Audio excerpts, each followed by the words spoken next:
Hello everyone, welcome to ACDB academy. ACDB അക്കാഡമിയുടെ പുതിയൊരു വീഡിയോയിലേക്ക് എല്ലാവരെയും സ്വാഗതം ചെയ്യുന്നു. അപ്പോൾ നിങ്ങൾ എല്ലാവരും തന്നെ ഈ പറയുന്ന KSEB ഇലക്ട്രിക്കൽ വർക്കർ അല്ലെങ്കിൽ ഈ പറയുന്ന മസ്ദൂറിലേക്ക് അപേക്ഷകളൊക്കെ സമർപ്പിച്ചിട്ടുണ്ടായിരുന്നവരായിരിക്കും. അപ്പോൾ ഈ പറയുന്ന KSEB ഇലക്ട്രിക്കൽ വർക്കർ അല്ലെങ്കിൽ മസ്ദൂറിലേക്കുള്ള കൺഫർമേഷൻ, അതായത് എക്സാമിനേഷൻ്റെ കൺഫർമേഷനുള്ള തീയതി വന്നിട്ടുണ്ട്.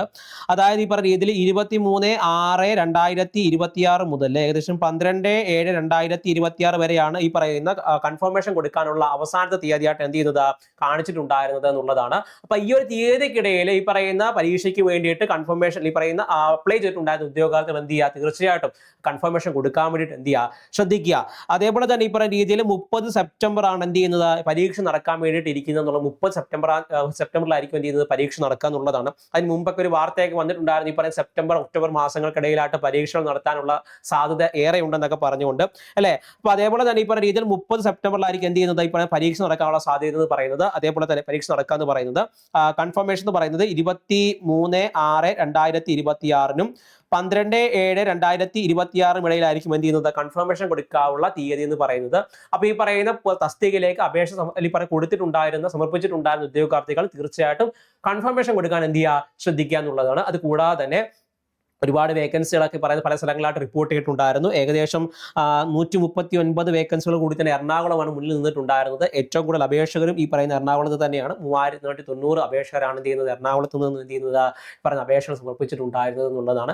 ഏകദേശം 985ഓളം വരുന്ന വേക്കൻസികളാണ് ഇപ്പോൾ എന്ത് ചെയ്യുന്നത് റിപ്പോർട്ട് ചെയ്തിട്ടുണ്ടായിരുന്നില്ല. ആ ഒരു ഒഴിവുകളാണ് എന്ത് റിപ്പോർട്ട് ചെയ്തിട്ടുണ്ടായിരുന്നത്. ഏകദേശം 29,363 അപേക്ഷകരാണ് ഉണ്ടായിരുന്നത്.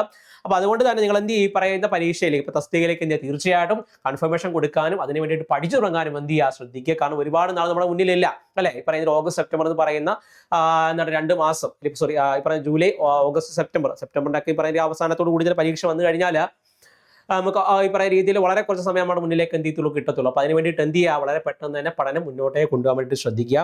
അതേപോലെ തന്നെ ഈ പറയുന്ന KSEB മസ്ദൂറിനൊക്കെ വേണ്ടിയിട്ട് പഠിക്കുന്ന ഒരു ഉദ്യോഗാർത്ഥിയാണ് നിങ്ങളെങ്കിൽ നമ്മുടെ ACDB അക്കാഡമിയിൽ KSEB മസ്ദൂറിനൊക്കെ വേണ്ടിയിട്ട് നമ്മൾ പ്രത്യേക ഒരു ബാച്ച് നമ്മൾ ആരംഭിച്ചിട്ടുണ്ടായിരുന്നു. ഇതിന്റെ ഭാഗമായിട്ട് നിങ്ങൾക്ക് daily study plans, weekly mock ടെസ്റ്റുകൾ, സിലബസ് ബേസ്ഡ് ക്ലാസ്സുകൾ, അതേപോലെ തന്നെ പ്രീമിയം സ്റ്റഡി മെറ്റീരിയൽസ് എല്ലാം എന്ത് ലഭിക്കുന്നതായിരിക്കും.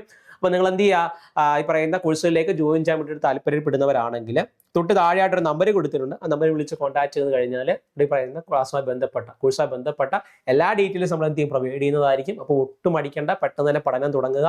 ഓക്കെ, ഒരുപാട് വർഷങ്ങൾക്ക് ശേഷമാണ് എന്ത് ചെയ്യുന്നത് ഈ തസ്തികയിലേക്ക് ഒരു നോട്ടിഫിക്കേഷൻ വരുന്നതും ആളെ വിളിക്കുന്നത് കേട്ടോ. ഈ ഒരു അവസരം ആരും പാഴാക്കരുത്. അതുകൊണ്ട് തന്നെ നിങ്ങളുടെ സുഹൃത്തുക്കൾ, ഈ പറയുന്ന ആൺസുഹൃത്തുക്കളായിക്കോട്ടെ പെൺസുഹൃത്തുക്കളായിക്കോട്ടെ, അവരിലേക്ക് എന്ത് ചെയ്യുക, ഈ ഒരു കാര്യം എത്തിച്ചു കൊടുക്കാൻ വേണ്ടിയിട്ട് എന്ത് ചെയ്യുക, മാക്സിമം ശ്രദ്ധിക്കുക.